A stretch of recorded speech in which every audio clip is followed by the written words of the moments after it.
ไปหน้าเอาเตยลกก้าพัดปิด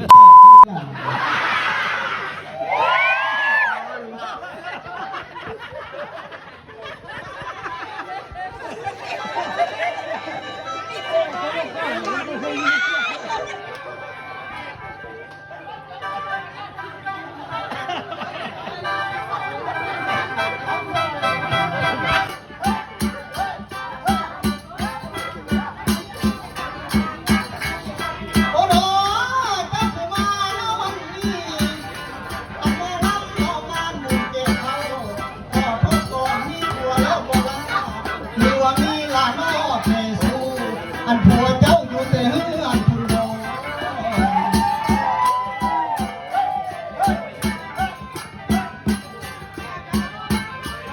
โอ้โห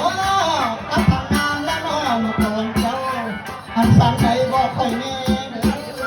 บอกทำพอแล้วน้องแน่นอนอันคงเชื่อหน้าตะกุ่มดอกไม้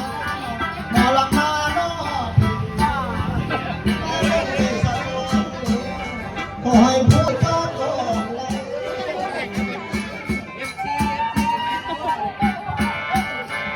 โซ่เลยเด้อ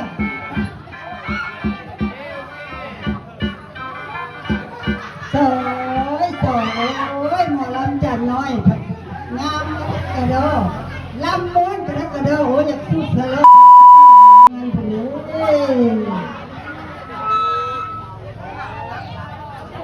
ไอ้เตยนี่ไปบ้านพวกท่านไปรักษาหน้าสะอาดกันอยากสิตนหุ่ยหลาเด้สั่งมาโอ้ยหลายปีแล้วบ่ได้กินฮอทดอกเนาะจักปีแล้วเตยบ่ได้กินฮอทดอกนี่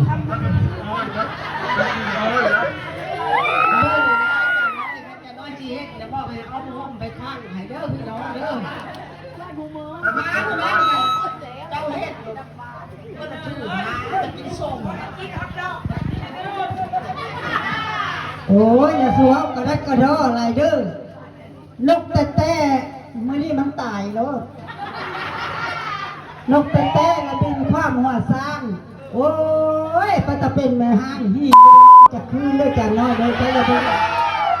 แซ่เลย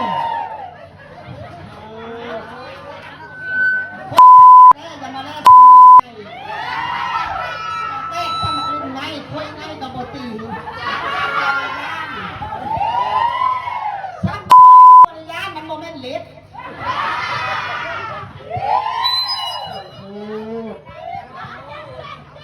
เราจากแล้วระลึกมาพ่อบาดเลยลูกสะเต้เป็นความปลายกระเราจานแล้วโมให้เอาแล้วเมียเท่าแล้วหมอแคนเอาเมียเท่าหรือพื้นที่ปลดบ่มีลมคอโทษรถต่อพาจะสภากำบังบังอยู่ทั้งเพทั้งเพศซ่องเบื้องเต้นกว่านาทาม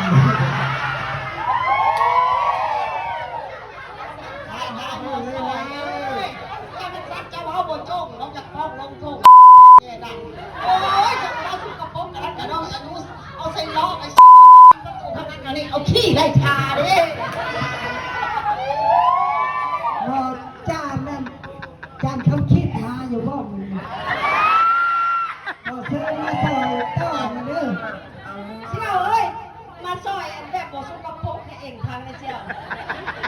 ไปเชี่ยว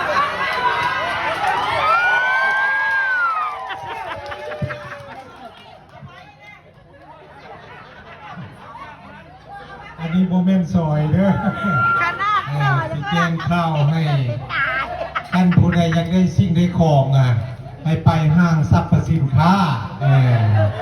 เพิ่นสิขายฮอดเสื้อฮอดผ้าขายฮอดกาแฟโดยเฉพาะผู้หญิงเข้าไปนี่เข้าไปในห้องแอร์สิเย็นจุ๊วอยู่ในหันแล้วเพิ่นสิมีผู้ช่วยขายผ้าห่มทั้งผ้าอนามัย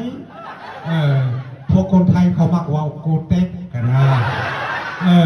มันสิมีรุ่นเล็กรุ่นกลางรุ่นใหญ่กันผู้หญิงอยากได้แหละใครเอาเทียบเอาอาจารย์เป๊ะใส่ข้างนั้นข้างนี้แค่มันถึกแล้วสิบอกว่าเหมือนไม่ใช่วันนั้นเลยเอาไปแล้วก็ไปตลาดรักษาไปซื้อคำไปทำกับมีแง่ได้ท่านจะไปแล้ว ลี่ยนอุ้ยด้วยที่ตลาดซอย เอาอันเซ็กซี่มาให้อาจารย์เนี่ยมันอยู่ยากเขาจะเอานั่นมันนี่เอ้ยป่าเจ้าเอาบ่ถึกแล้วเมื่อกี้นี่เว่าผู้นั้นซอยนั้นนั่นนี่มันบ่ดีเมียเราอยู่หั่นเมียเราก็อยากแล้วบ่เมียเราที่เราผู้เราก็อนุญาตแล้วก็ได้มานี่ซอยพี่น้องพังซอยนกเต้บินความกองพื้นผู้ใดเคยขี่ทับยืนจะคือขี่รถถีบ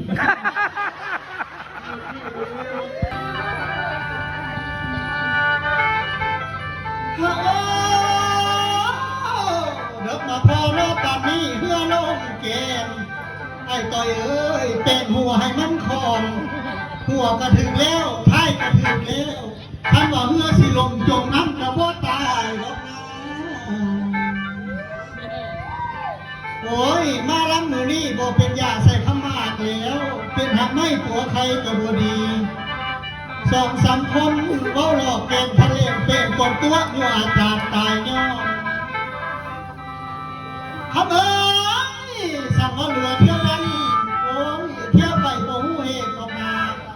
สามอลัมผู้นี้เอ่ยขึ้น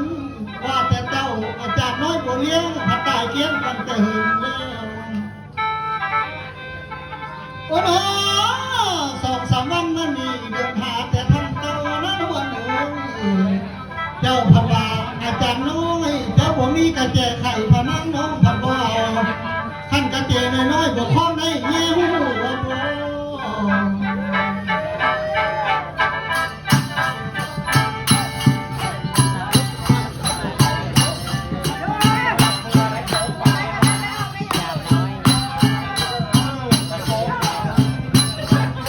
มื้อนี้พอลาก็เบื่อน้ำมาไตคอยอยากใส่ไส้รัดเอาเด้คันแม่นตาละน้อบินวน ใส่ยุบไป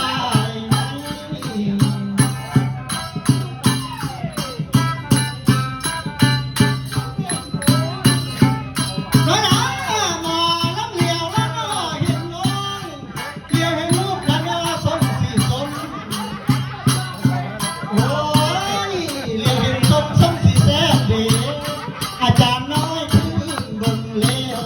ยังคงเงี้ยมาที่กา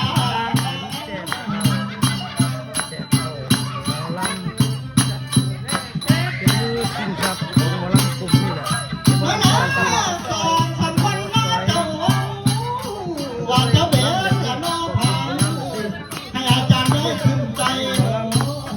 บานผ่ามือแล้วน้อเจ้าปีนอันหัวไฟเกือบที่ดิน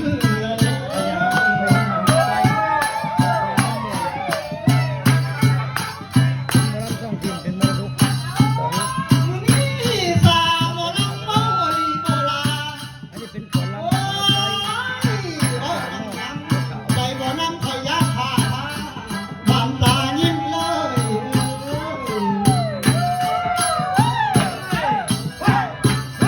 น้อยเอ๋ปีกายนี้ผ้าผ่าไหมว่าปีนี้สิผ่าคน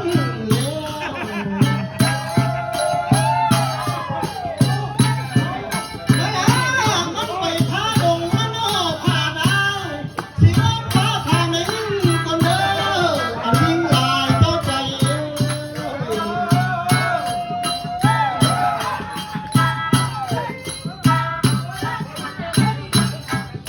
โอ้โห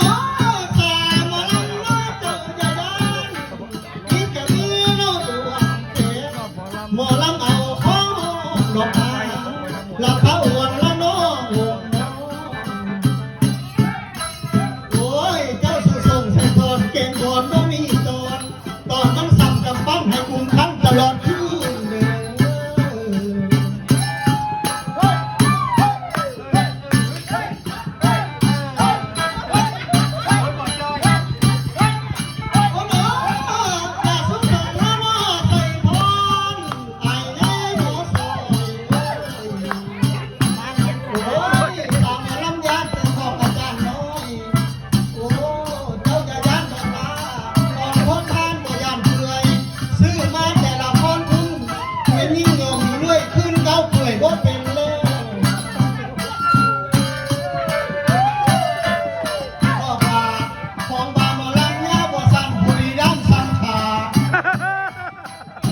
ถ้าว่าเจ้าตัวอาย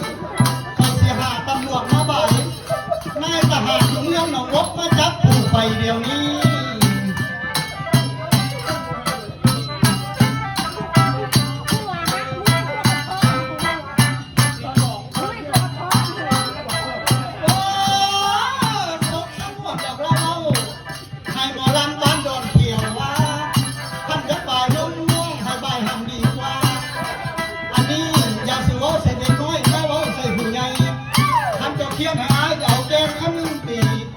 เอาหัวใจตีให้เงาหนุ่มก็ไม่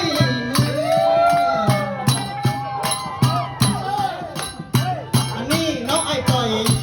สุขสงวนคนเราทำยักษ์บายน้องคนนี้ทำไปหาดีกว่าทำยักษ์บายทำไปว่าเอาเมียมันงาดดอกนะ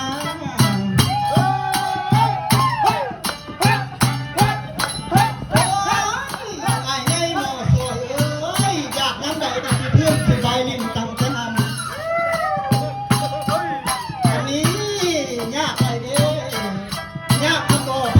ดอกมาเนี่ยเขาพาหมูแมวเอ้ยเตยเนี่ยคนเปลี่ยวน้ำออกกองเนี่ยคนต่อกับทำทั้งเสี้ยวลีพี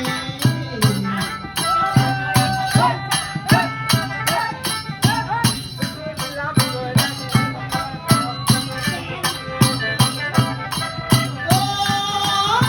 มาทางนี้แทนพรน้องสังโซจิตใจมาขอเพียงเสมอกันโลทานพยุงรวมทั้งให้ลังมาโน้เจ้าสื่อเสียงหรือภาพปรากฏนนรักให้มันเข้าเงินคำเสียบาทมาทันนี้ให้ไล่ขึ้นให้เจ้าเป็นหมื่นพันเศษอย่าสุนีโน้แค่อายุอยู่โน้หนึ่งให้จะเที่ยวแบบพอดปัดอาจารย์น้อยโอ้ลำโน้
กระสีก้มสีดวงน้องตลอดตาย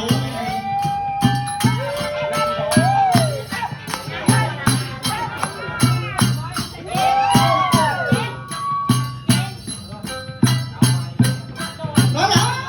สามละน้องมิตรไทยได้สิเป็นผู้กระเซิร์เมบุญสู้โอ้ยอันนี้สามคนสุดเจ้าไทยได้สิเป็นผู้ดอกไม้